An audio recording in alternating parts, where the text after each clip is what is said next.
Welcome, everyone.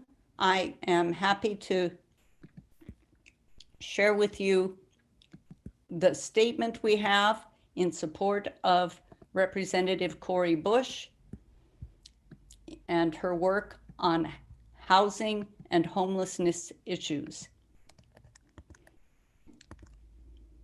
We, WILPF, in session in our 34th Triennial Congress, thank Congresswoman Cori Bush for her principled leadership. Taking action in a time of need, she is a model. Let the rest of the members of the U.S. Congress join her and unify for the common good. We must extend a full moratorium on evictions. We can be proud that our nation led in authoring Article 25 of the Universal Declaration of Human Rights. Now we demand that the United States act in accordance with international laws. Article 25 states, everyone has the right to a standard of living adequate for the health and well-being of themselves and of their family, including food, clothing, housing, and medical care, and necessary social services, and the right to security in the event of unemployment, sickness, disability, widowhood, old age, or other lack of livelihood in circumstances beyond their control. Motherhood and childhood are entitled to special care and assistance. WILPF, in solidarity with Congresswoman Bush, encourages other elected leaders to be inspired by her compassion. Millions in the U.S. are at risk, while some other factors, including race and socioeconomic status, influence the likelihood of eviction. Women and children are the most affected. Housing evictions lead not only to loss of employment, but also contribute to depression, family separation, and even suicide. At a time when we see glimmers of hope from the $3.5 trillion social infrastructure bill, an eviction moratorium gives people the chance to retain housing while the economy revives. The millions seeking good jobs, reliable childcare, and services for our elders may find these in the future. For now, protecting housing is a basic starting point. And it's additional information on our website. I will put the link for the statement in the chat, and you can see the references there. And now, to tell us more about housing and homelessness and how we can care, I welcome Roberta Ahlquist from the Peninsula Branch. Thank you. Thank you. And I'm not sure who our audience is, but wherever you are, I think, can you hear me? Yes. Okay. I think that if you're not near a white dominant, walled-in, wealthy city, you can at least think about these cities. We're trying to challenge and change the exclusionary housing practices of Silicon Valley, and a focus on Palo Alto, East Palo Alto, and Stanford. That is a segment of our presentation. Two of us are from the Peninsula WILPF, and Beverley Fitzpatrick, and we'll all introduce ourselves very briefly, is from the Fresno area, and she's been doing amazing things with, once you become able to get into housing, they've done some fantastic model projects. So just a few words. With this pandemic, it's increased the wealth gap and made homelessness even more severe and serious.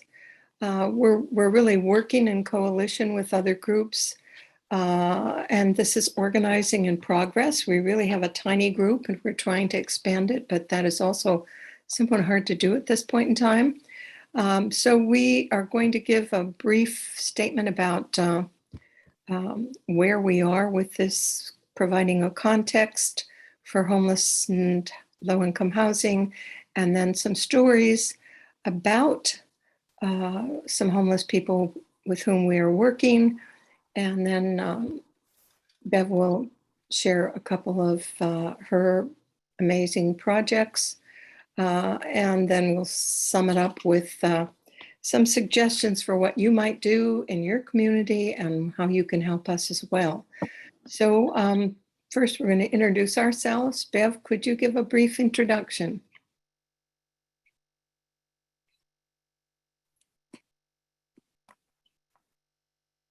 We'll see. Okay. Thank you. I did. I thought somebody else might do it. Anyway, hi guys. I'm Bev Fitzpatrick from Fresno. Thank you, Roberta. And I'm a widow and mother and grandmother. And I'm a retired teacher. And instead of going back and substituting, I decided to become a homeless advocate. And I saw what was happening to the homeless on the street. And I decided lots of people will go and teach our children to read, but not everybody will go into a homeless encampment and ask people what they need. So that's what I've been doing. And I'm also involved in many, many progressive groups in Fresno. And I love WILPF, so here I am. Thank you. Thank you. Chuck? I'm like Bev, a teacher and a father and grandfather. Hang on one second here. Okay. Linus Pauling was the only other male member of the Peninsula branch of WILPF that the Peninsula branch of WILPF has ever had. He accompanied his wife, Ava Helen Pauling, on her long career of peace activism as a WILPF member. Even though Ava had done all the work, Linus was world famous. So when there was a Nobel Peace Prize to be given, it was given to him. I started my activism as a missionary teacher in Kingston, Jamaica. I've been a special ed teacher in New York City and taught students from all over the world. I now focus on homeless and housing issues. I'm very grateful to and in deep admiration of the activists of WILPF for their powerful work over the last century. If human beings get to live out this century, it will be because of the unceasing courage and work of WILPF and other peace activists. Okay, thank you, Chuck. And I'm a retired anti-racist professor, sociologist, taught for 45 years. I'm a social justice activist, and I have been concerned about low-income housing for years. When I helped develop the Palo Alto Tenants Union, which was 50 years ago. I'm a mother, grandmother, I'm a raging granny, anti-war activist, and I've edited a couple of books on public schooling, co-edited, which address the problems with the privatization of public schools. And one is called Assault on Kids, and that was in 2011. Order it from your library if you would. And the other is Assault on Kids and Teachers, which was published in 2019, both by Peter Lang. So we'll start out with a brief overview of the context of our situation in the Bay Area with Stanford and East Palo Alto, which is a predominantly multi-ethnic, low, moderate income housing community right next and across the freeway from Palo Alto, which is this white, wealthy, walled-in city of Wall Street of the West, if you will. That was what they were talking about some 30 years ago. Housing and homelessness is a crisis issue. And since 2020, the top 10 Silicon Valley moguls have more than doubled their net worth to $571 billion, while the average per capita income among Latinx residents in the Valley has increased by 5.4% to $30,618. According to the second annual Silicon Valley Pain Index, which was released a couple of Tuesdays ago. There is 4 times more food security today. At the same time, the average income of Black residents declined by 1% to $40,381. Just think about that. How can you live nearly anywhere on that? We've created kings, said Scott Myers-Lipton, the report's lead author. And then the regular average folks are just getting by and some are dying. Myers-Lipton, who's a professor also at San Jose State and an advisory board member of its Human Rights Institute, was inspired by an index created in New Orleans following the devastation from Hurricane Katrina. He released this first pain index last year to jolt policymakers and the public into some form of action. Quote, "If we don't try something different, we're going to continue to get these numbers," Myers-Lipton said. And now it's been a year and has really gotten way worse. Capitalism requires inequality. And yet for our survival, we need housing, which is a basic human need and a public health concern in any community. How many of you know, for example, that in Singapore, 80% of the people in Singapore own their own homes? The poverty of low-income workers often accompanies segregation, which is a form of systemic racism, and it's very evident here. Research shows that when people live in ethnically and socioeconomically diverse communities, racism and classism are lessened. Affordable housing, and by that we mean really low income housing. This word is mystifying. Affordable for some means middle income housing, the missing middle, they call it. We're interested in low income housing for our service sector workers, which is in very short supply in the Bay Area and particularly in Palo Alto. Since the very explosive beginning of the high-tech revolution, Palo Alto, East Palo Alto, and Stanford have had major housing and office development impacts, including this racial and socioeconomic segregation. Despite the efforts of quote-unquote housing for all advocates, in Palo Alto, housing for lower-income workers remains extremely scarce. East Palo Alto now is being affected with gentrification, and housing rates, rental rates in East Palo Alto are going up. But East Palo Alto has committed to building much more low-income housing for its workers. How can certain policies and practices increase available housing for low-income folks of all races and creeds?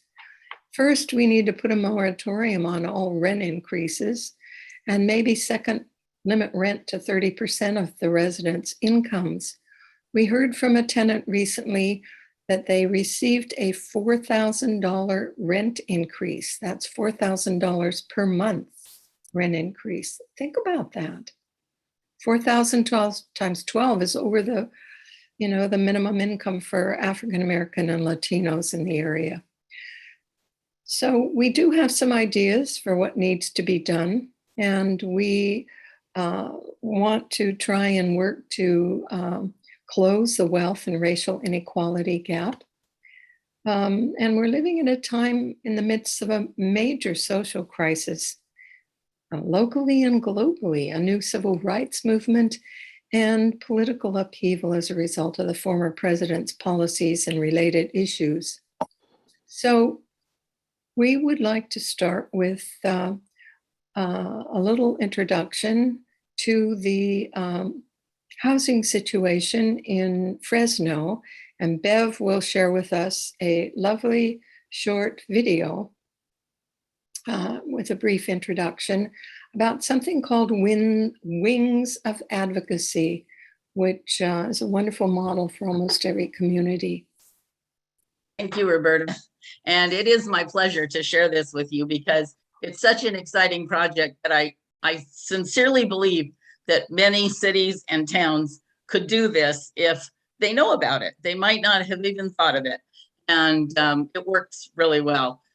In fact, Wings Advocacy Fresno has really become something that the agencies, the governmental agencies rely on us to help their clients. So let me tell you how it started. Back in 2013, our mayor at the time decided to destroy all the homeless encampments. And many of the homeless advocates had been visiting those encampments weekly. We got to know the people. Every time we came, they knew our names. We knew their names. We were taking them water and cup of soup and things like that. And bananas, that was a popular one. And condoms. We took a lot of things out to the encampments. And all of a sudden, our friends were gone. And they scattered all over the city. So it was hard to find them. And so two groups of advocates, one from Catholic Church that had been taking out lunches on Mondays for years, and us who had been going to the encampments from the Unitarian Church, we joined forces. And we sat down and talked, what could we do?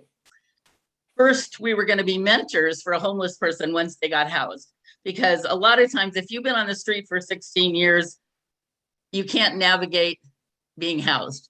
Well, soon a funny situation happened that actually was the springboard for Wings Advocacy.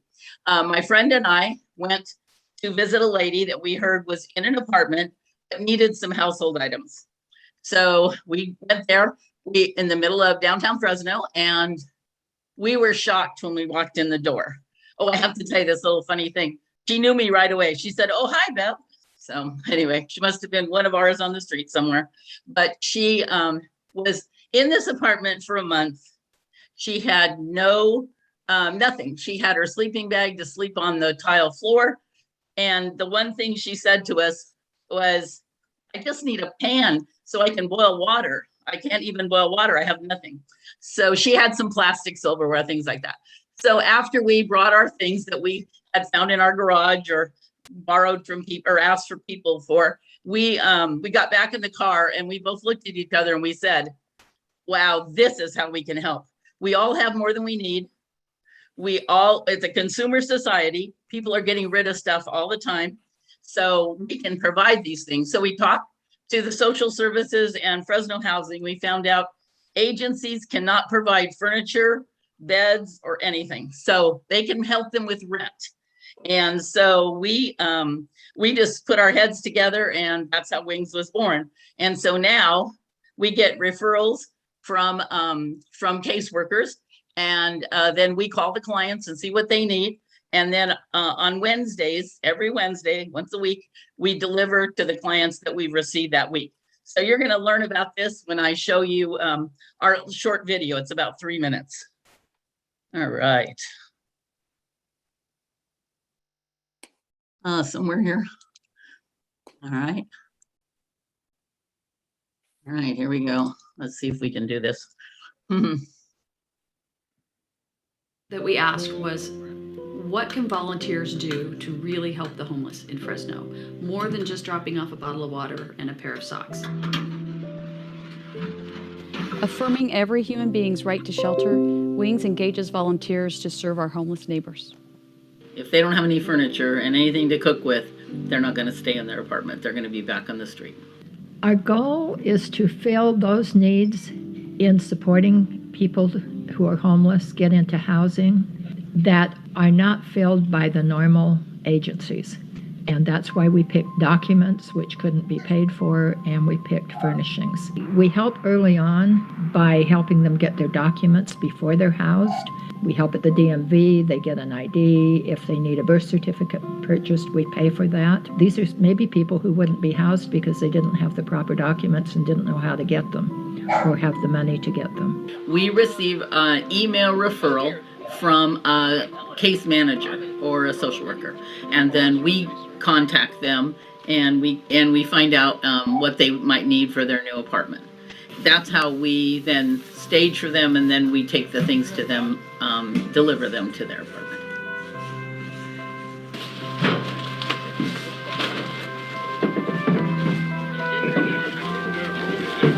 Yeah, and he was like, "Oh, there's lamps."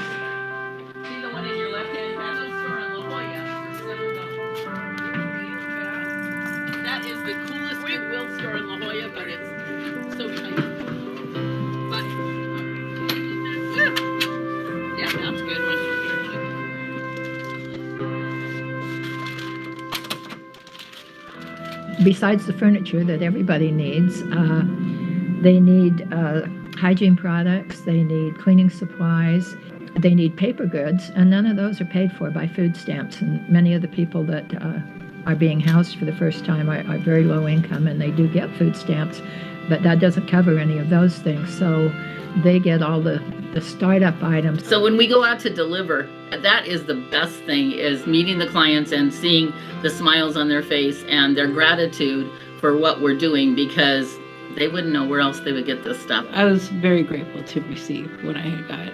Got a desk and, a lamp, fan, basic necessities that one takes for granted when they have a place. It was nice to see that people care, because one loses hope sometimes. And, here comes these people that are loving, giving, understanding, compassionate, and they're handing you stuff. We give them a little card with a stamped, self-addressed envelope, and we just let them know that if they'd like to let us know how they're doing and how this has helped them after they get settled, that we'd be happy to receive their cards, and most people actually do that. They really are wings. They provide you flight when you're about to fall.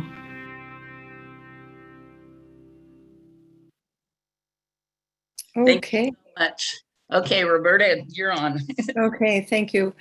Just a few words before Chuck and I share some voices of the homeless, because many times people are afraid of reaching out to homeless people. They don't maintain any eye contact with folks. They kind of move away. And we're inviting you to try and talk to homeless people.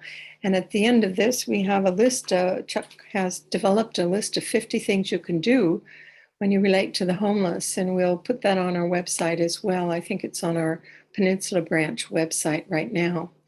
I think that there are many stereotypes about homeless people, and we remember sort of reflecting on the film Nomadland by McDermott, and I think a weakness of that film, although it does expose people to how people live in their RVs, I believe that the problem with that film is that it tends to romanticize homelessness. That's problematic. It's not fun for most people to be out on the street or even in an RV. And in Palo Alto, until very recently, they would not allow people to live in their cars on the street. Now, there's been a class action suit, and they've come back from that, but it's not a comfortable situation for most people. On the other hand, one size doesn't fit all. There are some people who clearly want to not live in a typical standard small studio. So I'll share with you one woman that we've gotten to know in our group, and Chuck will share with you a man he's gotten to know, and then I will share with you another woman, and he'll share with you an experience with another man.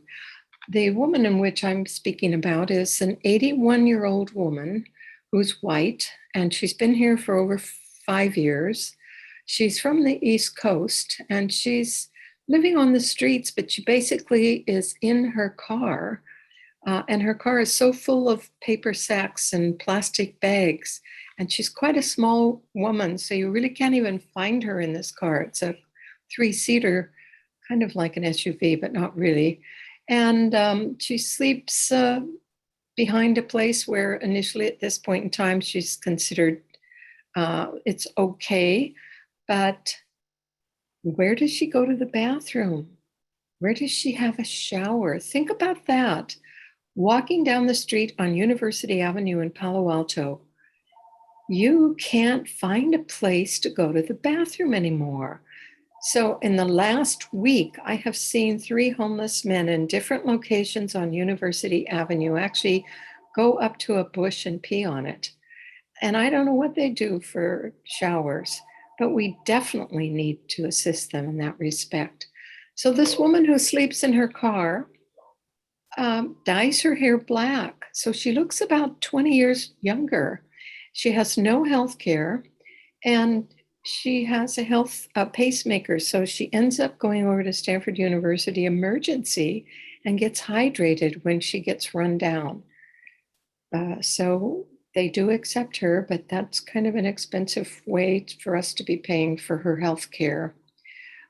We took her, one of our members is in a low-income, tiny, it's like a hotel room.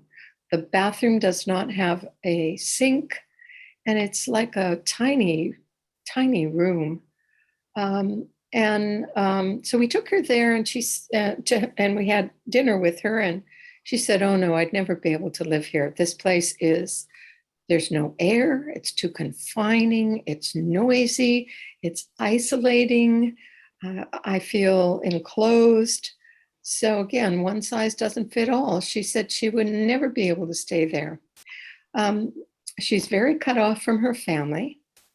She has 3 adult children, 2 of whom are professionals, and grandkids. But she says they don't know where she is, and she doesn't know where they are, and she doesn't know why. She hopes to be able to stay in her car, although she has little access to showers or transportation, in fact, because her car now really doesn't work. She walks nearly everywhere. She spends a lot of time reading, and some people can't stand to be dictated to regarding what kind of housing they want. She knows what she wants, and she knows what she doesn't want. And some people in the neighborhood, including several of us, bring her things on occasion: food, soap, sometimes a towel or two, a blanket. We continue to try and become friends with this neighbor. Chuck? I'd like to tell you about a fellow named Kenny. He used to work at the armory that is on the land where I live. I live in a apartment house called Parkside Studios, and the Army that owned the armory gave it to the city of Sunnyvale, and when the Army had it, people could stay there overnight. I had stayed there a whole winter at least, and other winters, and other friends of mine had as well. And many of us are now living in this building on the same location. This guy, Kenny, worked there. He remembered me from like 10 years ago. I didn't remember him, but I was very impressed that he remembered me. He was camping in a tent on Fair Oaks Park across the street, as were other people. They all had to move because the city is making the park over into a musical bridge park, like there's one in Palo Alto like that. And he has a wound in his foot, Kenny does, and it's a serious wound. And he's been told that it's on its way to infecting his spine, and eventually that will lead to his death. And a few weeks ago,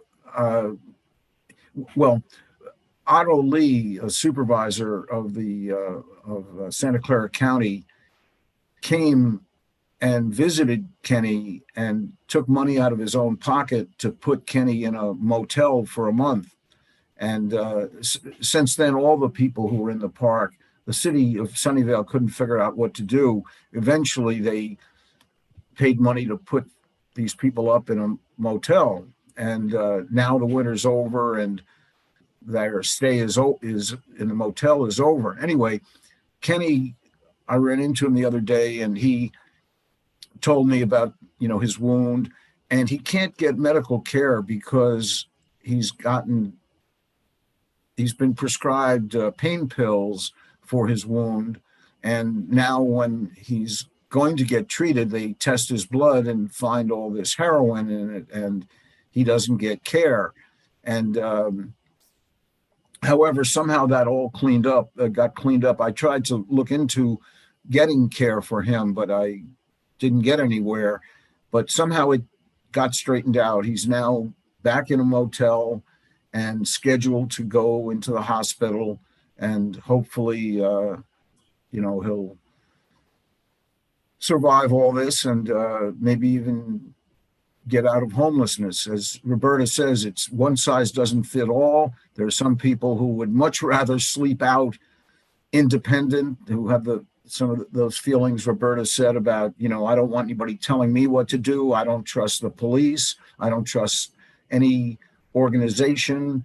And there are some people with some very paranoid ideas, and not that causes danger to other people that I'm aware of, at least, but it does make it hard for those people to function in the world and apply for things. Anyway, that's Kenny's story. Okay, thank you, Chuck. I have another story of another homeless woman. She's in her late 50s, early 60s, and she's been on the streets in Palo Alto for 10 years. She's very shy. She's an Asian woman, and she has totally cut her hair so that she's bald. And I think the reason, she didn't really explain this to me, but my inference is that she didn't want to really be recognized as a woman. She wears very androgynous clothing. She's a slight woman. And I think she's trying to disguise her gender. She's very sweet. She's very quiet. At first, she really didn't want any help. She's now in a fairly public place in the downtown area. And for a while, she was being seriously harassed by the local Palo Alto police, who have not really gotten the kind of training they need to become better citizens of and supporters of homeless people. In fact, the police recently evicted a couple of folks who were camping in the fourth story of a downtown parking lot. And there was a small fire and they put it out, but these people were evicted from this area, not taken to any place. They were treated as criminals.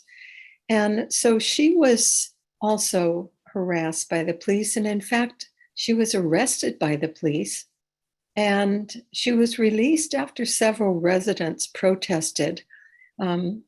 Initially, she didn't accept our food or water, not anything really, but now she humbly takes some of the things we give her: blankets, some clothing, soap. She dresses very much in pants and a long sleeve, full shirts all the time. Sorry, my phone is on. And sometimes with a scarf around her neck. And again, she's a wonderful, unique person. We need to get to know these people better. She's willing to share her name. She likes to talk. And so please reach out to some of these folks and get to know them. Chuck has another story. This is about a guy named Alex, and Guy also. He had two names. He was called OSHA, the Occupational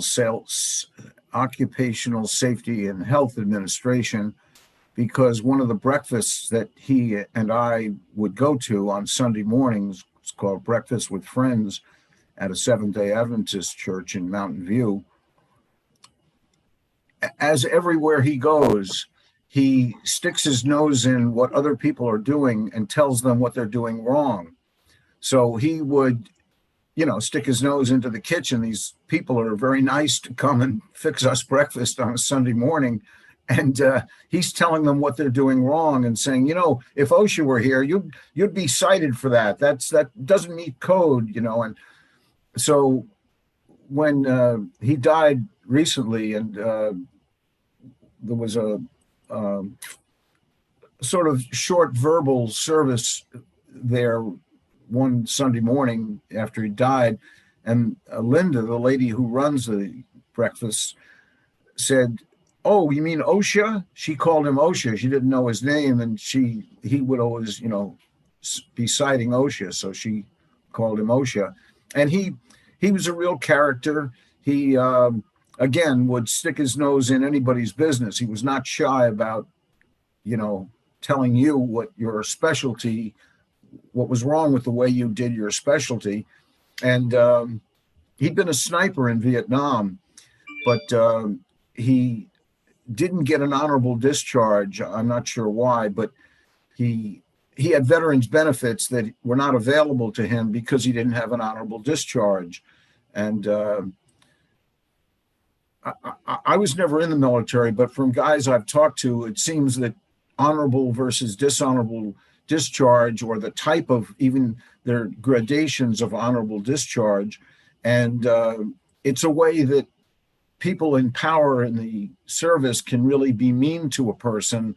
I know one guy, homeless guy, he could not access veterans benefits because he didn't get an honorable discharge. And the reason he didn't get an honorable discharge was because he was smoking a joint. Now, to me, that's just not equitable in any way. But anyway, so Alex lost a leg not too long before he died, which was this past spring. And I didn't realize this. A friend had to point it out to me, but he would come to the meals and stay in his car and still argue. He and I had an argument where he didn't get out of his car. And this friend pointed out to me that when you and Alex had that argument, he didn't get out of his car. Did you notice that? And I said, no. And she explained it's because he lost his leg and he wouldn't go up and get food in front of everybody. He was very proud. So he would wait till everybody left and then he would go up and get food. And he had a lot of friends.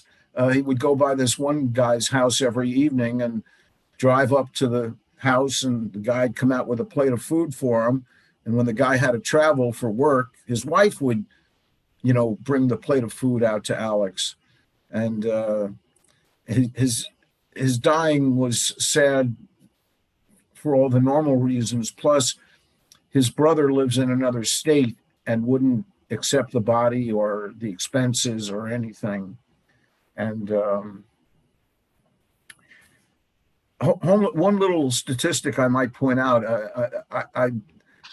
the friend that I mentioned is a woman named Norma, and we were both realizing how many people we know who are homeless, who are dead, younger than we, than us, and dead, and it's kind of disconcerting. And I remember the statistic a doctor told me when I went to him. I had these scabs on the outside of my legs, and I knew that wasn't good. And the doctor pointed out that homeless people have a 4 to 40 times worse longevity than if you weren't homeless. 4 to 40 times worse longevity. So in other words, if your longevity might have been 80 years and you only have 1/40th of that, that means you're only going to live to the age of 2. Obviously, people live beyond the age of 2 who are homeless. They don't become homeless sometimes till long after that. And you can recover. I was pretty unhealthy when I was homeless, but I've, thank God, with housing where I can cook and take care of myself and rest, I've taken care of myself, and I'm a lot healthier now than I was when I was homeless. So, and by the way, I'd like to emphasize something Bev said. You notice the beginning of her film there, was go up to a homeless person and ask them what you can do to help. That is so high level, so lacking from a lot of service agencies. It's very powerful, very right, and very rare. What do you need? What could I do for you? Is there a way I could help you? Thank you. Okay. I want to very briefly describe the history of what's gone on with Stanford, which really has resisted building housing for their students, let alone for their workers, until fairly recently. And there have been some students organizing on campus, and we've worked with some of them. But every time the students go away for the summer, there's a new group that needs to start organizing again. So that is one situation. Palo Alto also over the last 25 years has had a group of residentialists And concomitantly against those are office development people. There's been a battle over whether they can put housing on the baylands or in the foothills. Currently, there's a group called Palo Altans for Sensible Zoning. Now, they put ads up saying, you know, do you want your yard to look like this? There's one little house on a big grassy flat space. And then next to it is, or do you want it to look like this? A little tiny house with 2 6 or 8 or 10-story buildings on it. That's really not what we're advocating, but that's actually even a photo from San Francisco that was used by this new group, some institute that's trying to push people from advocating low-income housing. I must say, though, that Wiener has statewide tried to get some housing, and some people say, well, that's not housing for the poor. It will contribute to helping lessen the load. So SB 9 and SB 10 and AB 1410 are worth supporting, because every bit that we can get will be helpful. And last Monday night, the city council, excuse me, just a minute.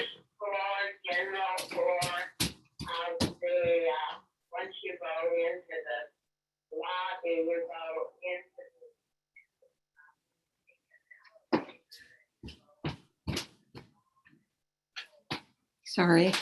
Anyway, the city of Palo Alto finally has committed to supporting 7-to-1, a proposal to get 100 units of Life Moves shelters in the east corner of Palo Alto near the freeway. Nonetheless, these are tiny spaces, but it's a step in the right direction. They postponed the decision for so many weeks, and we've been pushing and pushing, and many of the council would like to hide people just in the east corner by the freeway. We have a token 10 spaces of RV places, but we keep working, and we want to show you one sign that says, that's in a yard that says, we welcome RV dwellers. I don't know, Bev, if you can put that sign up, but most in Palo Alto are still very resistant. And we have a long ways to go, and anything you can think about doing to help us get rid of this exclusionary zoning at this point in time when there's so much need. Roberta, I don't think I have that sign. Okay, that's okay. I do have that sign. Let me see if I can find it for you here. Here we go. I guess I have to share screen. Yes? You should be okay. And there it is. And I hope we can get it up so you can see it. Yep, it's coming. Got it? There it is. It's a great one. Okay. That's a wonderful sign, and we look forward to getting to know these folks so we can thank them and also encourage others to show that kind of support. And now Bev's going to talk about her another project that's going on in Fresno that's definitely worth your time. Thank you, Roberta. I want to say something that I didn't say last time, is that last night I listened about the Peace Camp, and it warmed my heart when I heard that the Peace Campers filled bags for the homeless. That's exactly the kind of thing that children should be doing. I think it's great. What I want to talk about right now is the Dakota Eco Garden, and it's part of the Eco-Village Project. So even before 2013, when our mayor took down all the encampments, there was a huge encampment that was bulldozed because it was under a bridge, and Caltrans wanted to take the bridge down, and so the campers were evicted. And so we were all meeting, trying to decide, what are we going to do? What are we going to do? And we, so on about our 7th meeting, I was sitting next to a WILF member. Her name is Nancy Waitlow. And we had just tried to figure everything out, where we could put these people. And Nancy turned to me and she said, I'm tired of this talk. I need action. She said, I have a little bit of my retirement and some money from my mother. I'm going to look for a property to buy, and at least I can house a few people. So that's exactly what she did. She found a great house kind of in central Fresno, in west central Fresno. And her son is a contractor. So they started remodeling the house to make it appropriate. It has 4 bedrooms and 2 bathrooms. We even have a bathroom outside and a shower. And then people could live in tents in the backyard. Well, we had also been involved with famous architect Art Dyson from Fresno, and he had a vision years and years ago of an eco-village. So he kind of connected with us, and Nancy agreed that he could design and put a couple of his, or have built on our property or her property, a couple of eco-pods. And so far today we have 3 eco-pods, all different designs and all designed by Art Dyson. And in the future, what we hope to do is we hope to take down a tent at a time and put up another eco-pod. Maybe community groups can raise the money for one of the eco-pods, and then, then it will be built, which is awesome. But before we actually took in our first resident, the WILF members were amazing. They were out there planting, bringing donations like furniture, clothing, and Nancy would have work parties. We'd work and we'd have lunch, and it was wonderful. And it turned out so great. And so we have the house, we have the tents and the eco-pods, and then we have a garden in the back.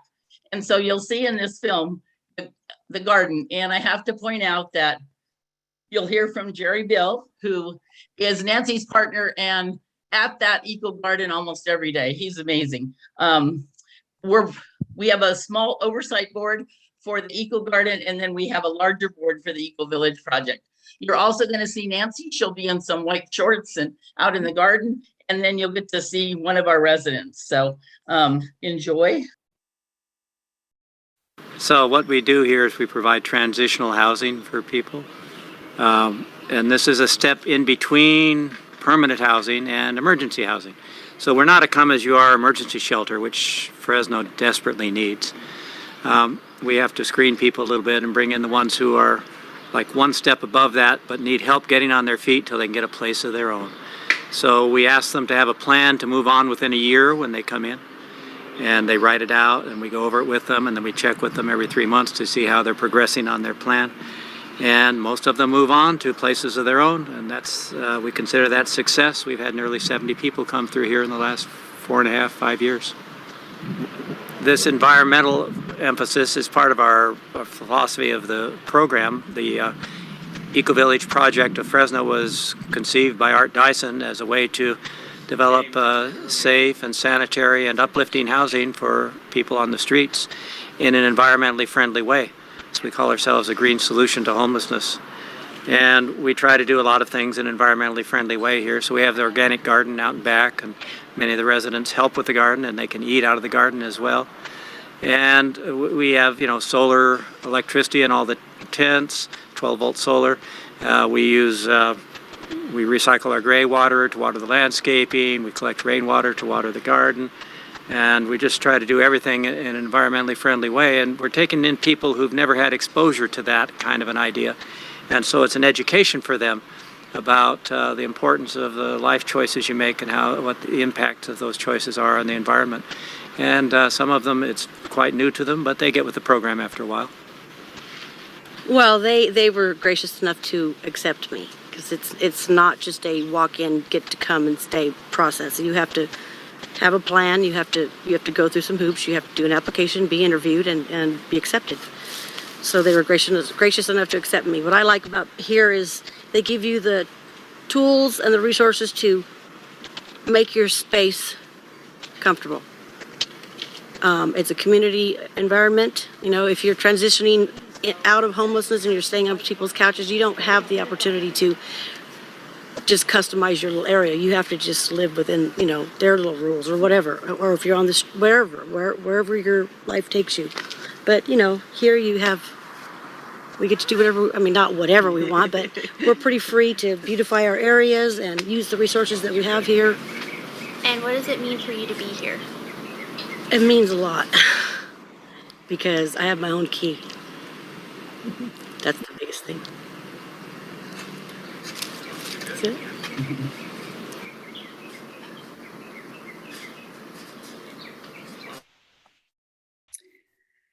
Okay, that's a great example of what can be done with people who are caring and committed to helping out. We need to figure out how we can do something like that around here.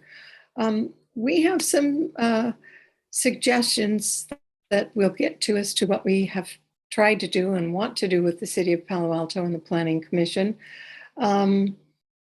But before we do that, Chuck is going to discuss and share a little bit of a landlord story that he experienced living in a low-income housing project. Thank you, Roberta. The title of this is Take the Bastards to Court.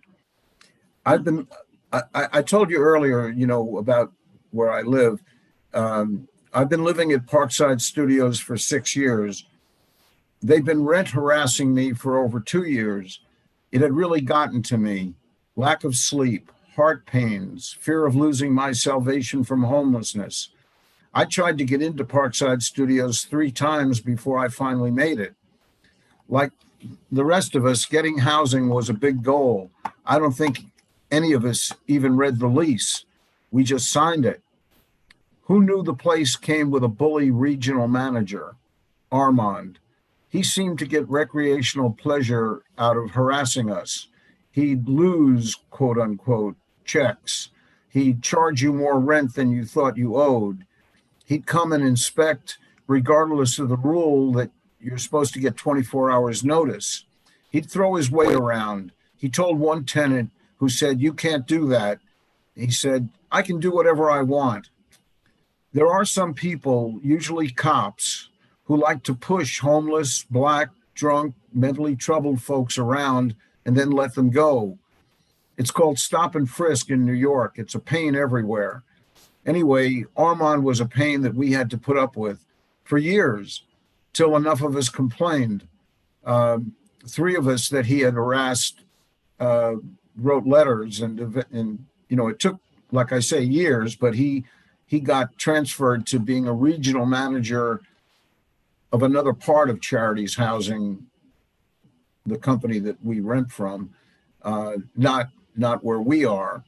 And then but the harassment continued, or it seemed to me, even though Armand was gone, some of his methods and ridiculous demands continued. And I just gave up, you know, responding to any of these things, including eviction notices. I took them to court in the following way. I petitioned the court for an order of protection. Since I'm over 65, that's, you know, an elder order of protection from their harassment. It really was hard on my health. So we get to court. The other side, you know, had retained a lawyer, and it was a lot more complicated and drawn out than this. But the essence of it all was that the management company didn't want to defend their actions in court. I mean, they didn't say that, but as near as I can tell, was their motivation. And I didn't particularly care. I mean, I did kind of want to see them explain their intimidating and stupid demands they made in front of a judge, but they didn't want to defend their actions in court, as near as I can tell. And so the mediation that we both agreed to turned out to be a meeting a month later. And we had the meeting, and at that meeting, I was very nervous, very worried, but I came to realize that these three management people all had paper and pen in front of them, and they were writing down my demands. And I thought that was a good sign. And we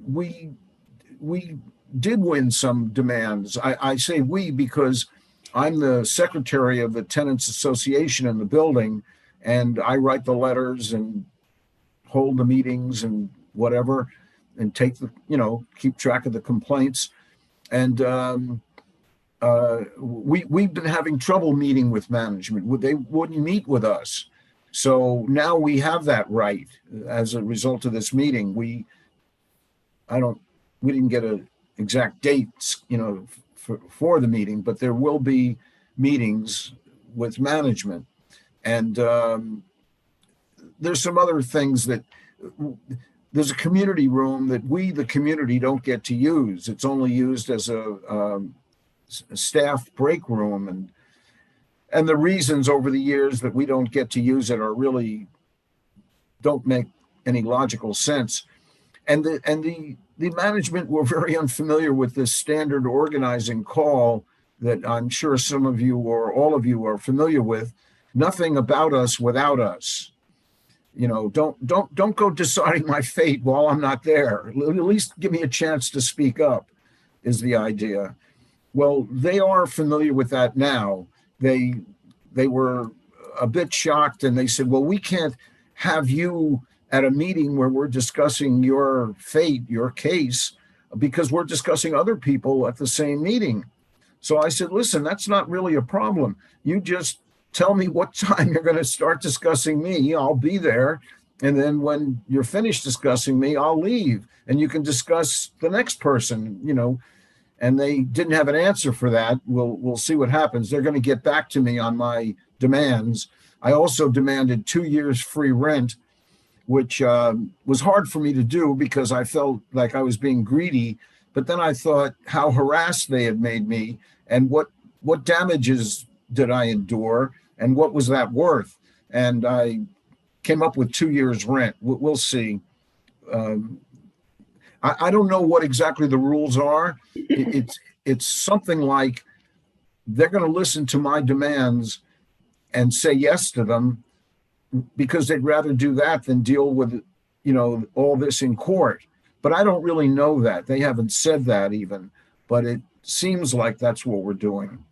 Anyway, my advice to any homeless, housed person maybe who was homeless, but now has to deal with difficult, mean landlords is think about the charges your particular landlord may be guilty of. Maybe there are safety violations. Maybe there are HUD rules, city, county rental requirements. Has there been personal mistreatment? Have any tenants been harassed? You can get one very low cost consultation from your local bar association, and you'll get to speak with an expert in whatever kind of law you're thinking of pursuing. There's also a National Lawyers Guild. I went to their website, but I didn't find I couldn't find any landlord-tenant lawyers in Palo Alto, and I'm sure there are plenty, or I don't know that. But anyway, I didn't get anywhere searching it. There are local legal aid offices. There's one, I believe, called SALA, S-A-L-A, which is a senior legal aid organization. But I just did it myself. I went to a friend who's a retired public defender, and he gave me a lot of advice. And I watched Perry Mason and Law and Order, and I survived so far. Keep a copy of everything. Make notes of in-person meetings. Write down what happened, including how you felt. Take the bastards to court. You may get better treatment after you do. I did. Okay. Thank you, Chuck. We have been working in Palo Alto, but wherever you are, these are some things that you might consider.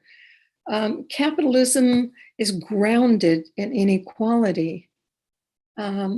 We need to get rent stabilization. It's unfair for landlords to be able to push rents up. The sky's the limit. 30% max income. I mean, please, let's get some control over this wild, out of control rent increases. Eliminate, or at least consider changing and making it more easy to develop multiple housing units in residential neighborhoods. In Palo Alto, finally, they're talking about a business tax. We've been pushing this for a long time. That could be used to fund housing for local service sector workers who travel the farthest, pay the most for gas, pay the most for babysitters, have to spend hours on the road. Pollution is increased. We need to develop clean and humane shelters in the meantime for those people on the streets. Don't evict people unless you can give them a place to stay. You can use motel and hotel rooms for those homeless until permanent housing's available. Again, Palo Alto's foot dragging on that. We're lucky that Live Moves is going to be the first project in Palo Alto. We also advocate that there be no more office development. The office jobs to housing ratio is about 5 or 6 to 1. No office development until housing is provided for the folks who are going to be working here. Landlords are starting to protest, and yet they've gotten certain funding. There's an apartment association clip, which we will show at the end if we have time. We're running out of time. We're going to post these 50 things to know about homelessness that Chuck wrote. Talk with homeless people. Ask them how you can help them. Have eye contact with these folks. We need to provide city parking, bathrooms, showers for those who are sleeping in their cars, tents. We know that there are over 400 empty houses in Palo Alto. Why shouldn't they be forced to have a vacancy tax? There are vacancy taxes in many cities in the state. Hotel de Zinc is a small contribution. It's developed by the county. We would like not the police to evict people. We would like trained counselors to spend time with homeless people. The police thus far have really not done a good job. Stanford University needs to develop more worker as well as new faculty housing. There's a wonderful film, Hotel 22. It's a short video, and we'll give you the website for that. Elizabeth Lowe from Stanford University Film Department. She was a student there, developed a film showing how a bus, a 522 bus that went from Palo Alto to East Ridge Shopping Center in San Jose, about a 30-40 minute trip. People who were homeless jumped on the bus and slept there, and then they could return. And so it was like 2 or 3 hours sleep on the bus, especially when it was raining. They've now made a stop in East Ridge, which is a half an hour stop. You have to get off the bus, and you have to pay to get back on the bus. So that's a sad situation. We have worked with some groups who are interested in our goals. The Palo Alto Renters Association, Yes in My Backyard, Peninsula Peace and Justice, San Jose Affordable Housing Network, a group of tenants from all over the Bay Area who meet once a month, Project We Hope in East Palo Alto Community Alliance and Neighborhood Development Organization, Silicon Valley at Home, Tenants Together, and we support legislation at the local, state, and federal level. We need more help. Join us wherever you are. The more people power we have, the more we'll be able to help people who are currently not able to help themselves with housing. Thank you. Roberta, is this a time for questions? We have a few questions, and we could announce to people that they can put their questions in the chat for yes, sure, in all capitals. And I have 2 questions currently. The first one is from Joan Goddard, who would like to know, I believe this would actually be directed to Beverly, How did you find newly housed individuals who needed furnishings? Oh, that's a great question, and I can explain that. I do want to say something right now. Roberta has a family thing going on, and if she needs to leave right now, we're going to excuse her, and Chuck and I can answer questions. Thank you. All right. Thank you, Thank Roberta. you so much, Roberta. Thank you. Thank you. All right. So the way we do it is we're connected with all the agencies in Fresno County, and some private agencies actually also. And so they send us a referral via email, and it's their caseworker who has worked with this client and housed them, gotten their documentation and everything ready. They're in an apartment, and then the caseworker sends us a referral. And when there's 3 of us who are called leads at the warehouse, so we get those referrals, and if it's our week, then we call, and we call the client. And it's kind of good. Most of our clients now have Obama phones or cell phones, where before they didn't, but we can get a hold of them. And then we just ask them, what do you have in your apartment? What do you need? 90% of the people need everything. And they almost all want a bed, because unless they've been in there for a couple weeks and maybe like their church or a family member bought them a bed. But the bed was my idea. Because I'd been out on the street, I knew exactly what was going on. And I said, if somebody has been sleeping on the sidewalk for years, the one thing they deserve is a bed. So we found that we can purchase refurbished beds for about $120 for a full set, for a box spring and mattress. And we only do twins and fulls. And then the other thing I love giving them is a new pillow. If you've ever seen a homeless person's pillow, but anyway, and I have to say this, Joan, like I said in the video, my favorite thing is delivering, but it's also fun to talk to them. Not that they tell me their story necessarily, but they are so grateful and thankful that we're here. They say, what would I do without you? And so it's great. And we just need more volunteers, Wings, as everybody does.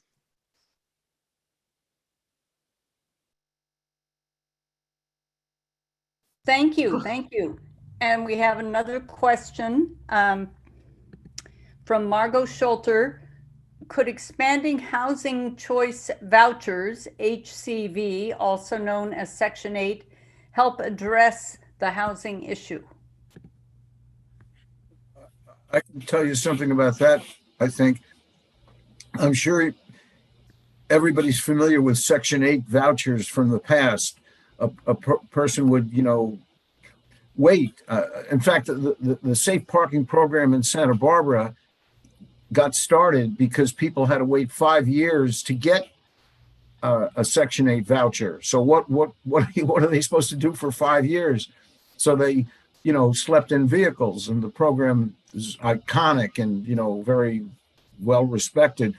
But now it's a little different.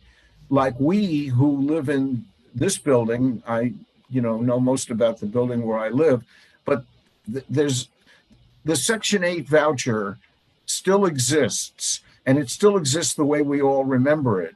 Like it's your voucher and you can take it to another county and, use it there or wherever. But now, like my unit where I live, the voucher belongs to the unit. So in other words, I'm not going to be here forever. Someday I'll die or I'll move or, so when I do leave the unit, the voucher stays with it. So if you moved in and, there was an opening in the waiting list and you got this unit, it would have a voucher for you. So I guess that makes sense, because I'm not sure what happens, if there's a problem with people having the vouchers, but to me, as long as it pays a part of my rent, I don't care, who has it, me or the unit.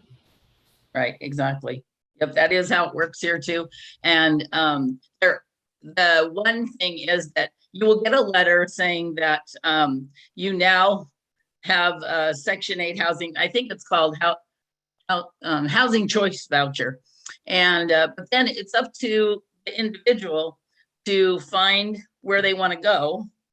And like I followed a young lady who, well, young lady, she's in her 50s, followed a young lady who was looking for a place. And everywhere we went, I was giving her a ride. They put her on a waiting list. And she never got called. The apartment put her on a waiting list because they're, like Chuck is saying, their apartments that qualify for a voucher, quote unquote, were full. So it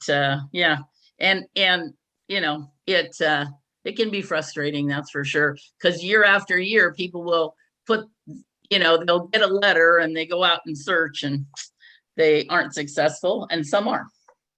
I found that search that Bev just mentioned is a long search, and you can search beyond your patience or the time you have, and it runs out and you don't have the voucher. You didn't find a place in a year or whatever the limit is, and right. You're out of luck. However, you can take it, at least it used to be, if you kept it for a month, after having it for a month, you could take it to any place else you want. Yes, and that's true. Our counties, I believe all over the United States, actually, you can register for and request a voucher from someplace other than where you are. Like one guy I know did it for Hawaii. He wasn't in Hawaii, he was in California, but he got a voucher, Section 8 voucher, to use in Maui County. So anywhere in Maui County. And a lot of times what people end up doing is they have to supplement it, because the voucher you get is not enough for a place like Palo Alto or a lot of other places. So you have to supplement it with, whatever you and the landlord come up with. That's true. Thank you. We have a question from Eileen Krakowski. Have the homeless been COVID vaccinated? Have they and or helpers gotten sick from the virus? I can tell you about. I can tell you what happened in Fresno. Some are vaccinated, some are not. Our workers were very, like Wings was closed during COVID. We weren't delivering. And when we opened up, we had some restrictions. For instance, when they were housed, that we did not go inside their dwelling, their apartment or their house. We would bring the furniture and put it right up by the door. And then we told them that they needed to have a family member or someone come and help them move things in, because we didn't feel safe going inside. But from what the FMCOC, the Fresno Madera Continuum of Care, has reported, many of our homeless did get a vaccine, but they're working on more of them. So, and I haven't heard of any workers getting sick. Sorry, Chuck. Well, in my building, there are 58 units. Some of them are, a married couple or, mom and children. And it's not exactly one unit to one person, but more or less. Nobody, as far as I know, nobody in our building got COVID. And in my local Sprouts, nobody there got COVID. And I mentioned the Armory and that it got torn down and now there are these 2 apartment houses. Well, the county it took them a couple of years, but they did replace that shelter. It's called the North County Shelter. It's a fairly large building, and a lot more people can stay there than used to stay in the Armory. They, of course, you would think, well, gee, all those people in this, beds like maybe, 8 inches apart, and how could, no, the last I checked, maybe there have been some cases that have happened since I last checked, but as far as I know, nobody there got COVID. They stopped visitors, people like I and others who could go there and visit normally. During COVID, no visitors. So that's good to hear.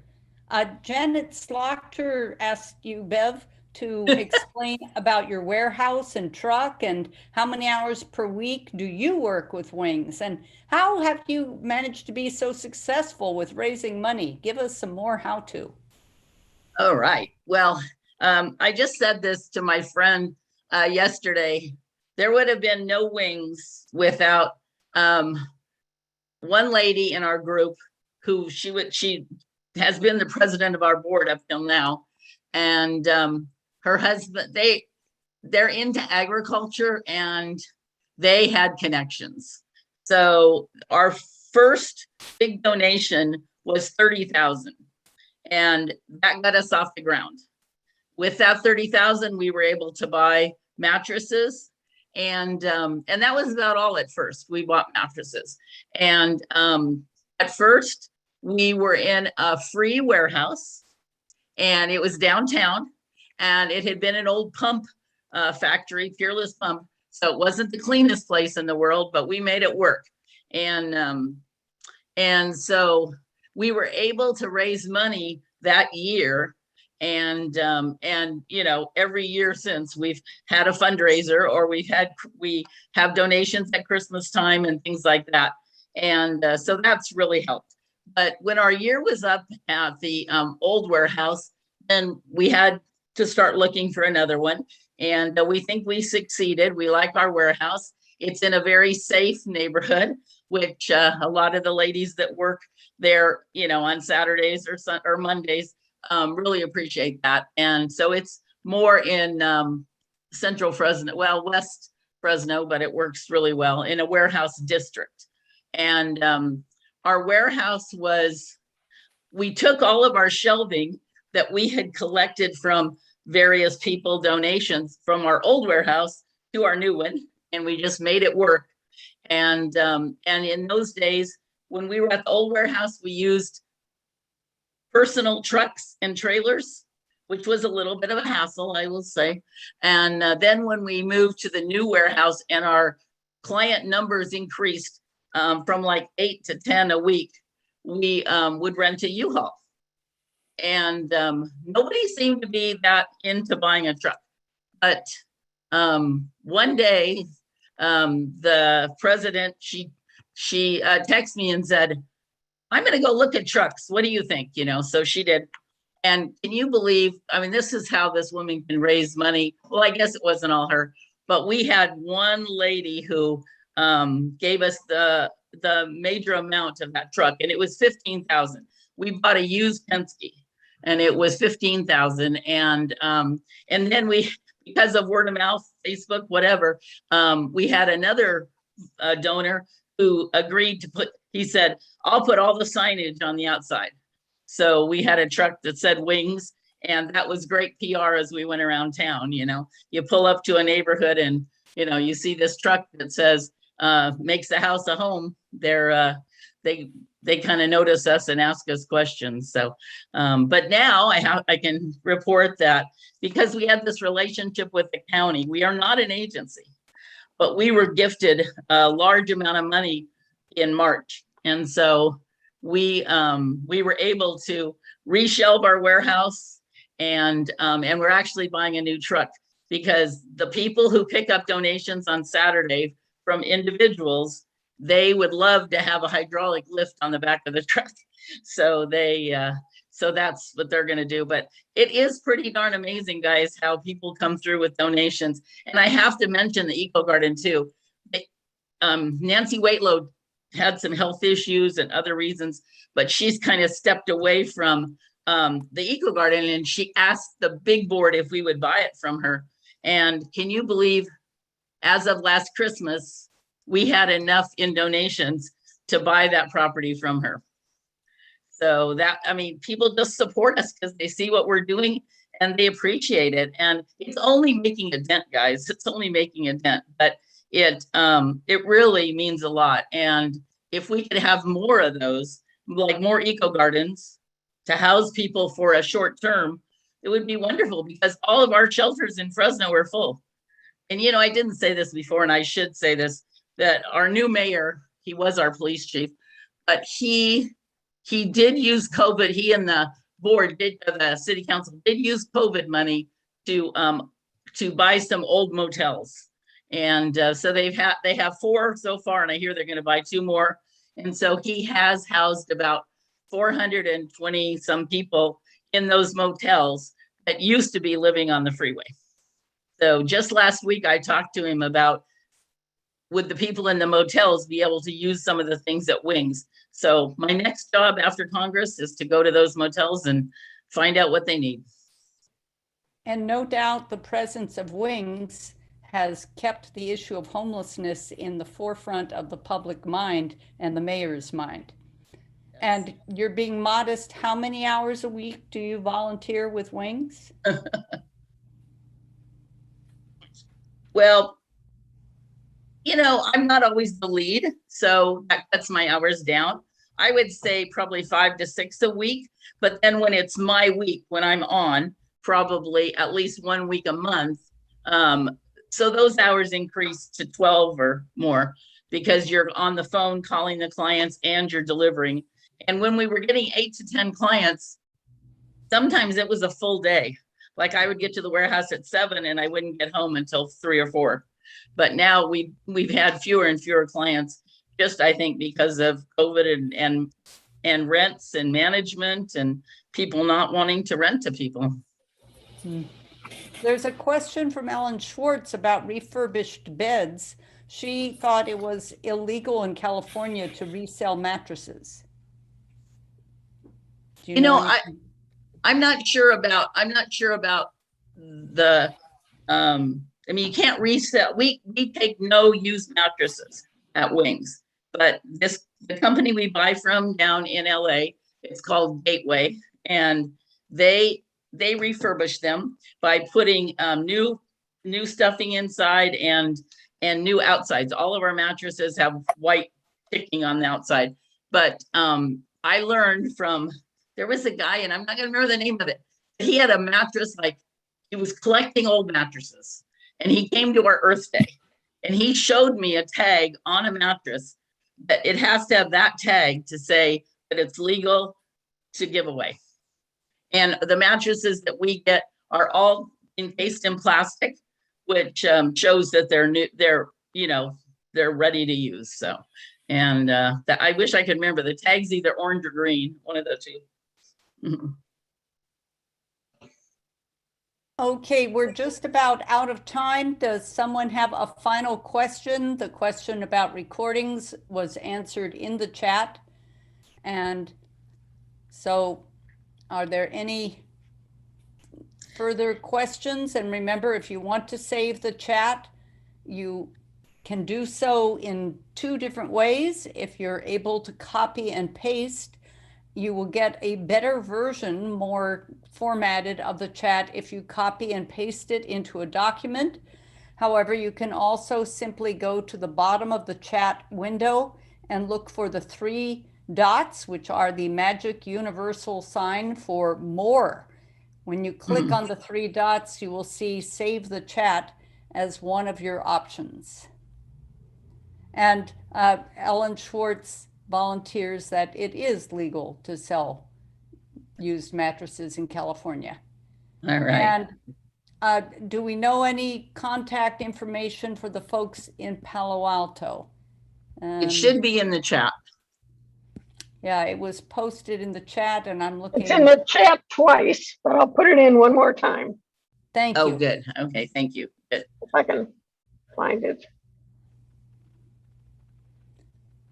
You know, one thing I forgot to say, and everybody's here, so I should say it, is that this year Nancy Waylow was honored and given the well-deserved honor that she, for all of her work. She was, by our Valley PBS, she was given the Mr. Rogers Good Neighbor Award. And it's always given on Mr. Rogers' birthday. And if you go to YouTube, you can see Nancy receiving the award. And it's really cute. It's the Mr. Rogers trolley. But it gave the Eco Garden some good exposure, and thank Nancy for all of her hard work. So check that out on YouTube. Where on YouTube? I think you could just type in Mr. Good Neighbor Award, or maybe KVPR. That's our Valley Public radio station.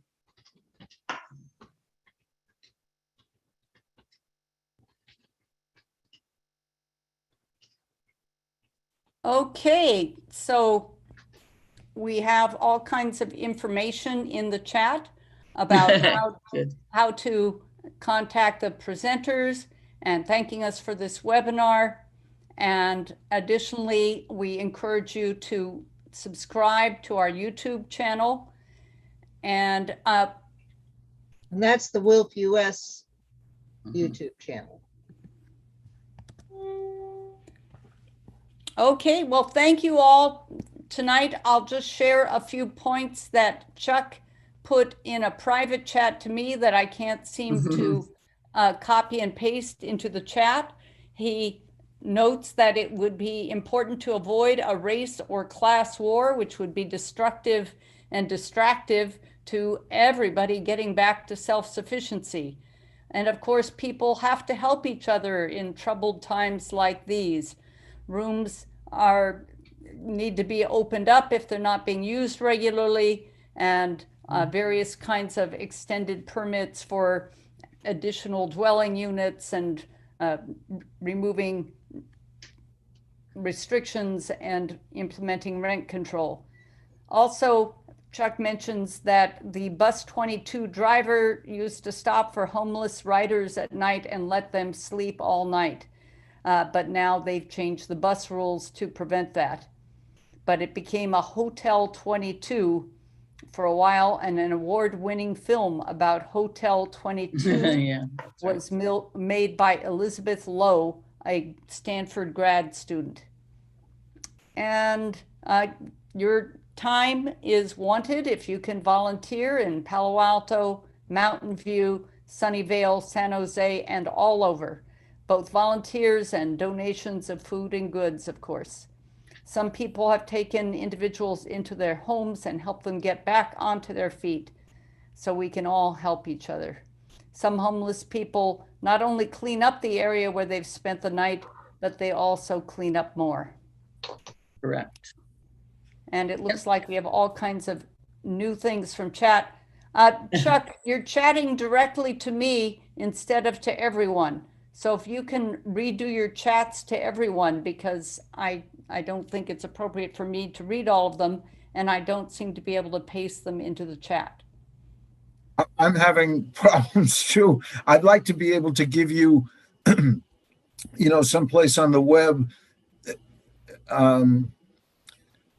If you know what, I can, maybe this is the best thing. Anybody who wants a copy of the 50 things, just send me your email and I'll forward to you an attachment, a JPG attachment with the 50 things that, thank you very much, Darian has been reading to you.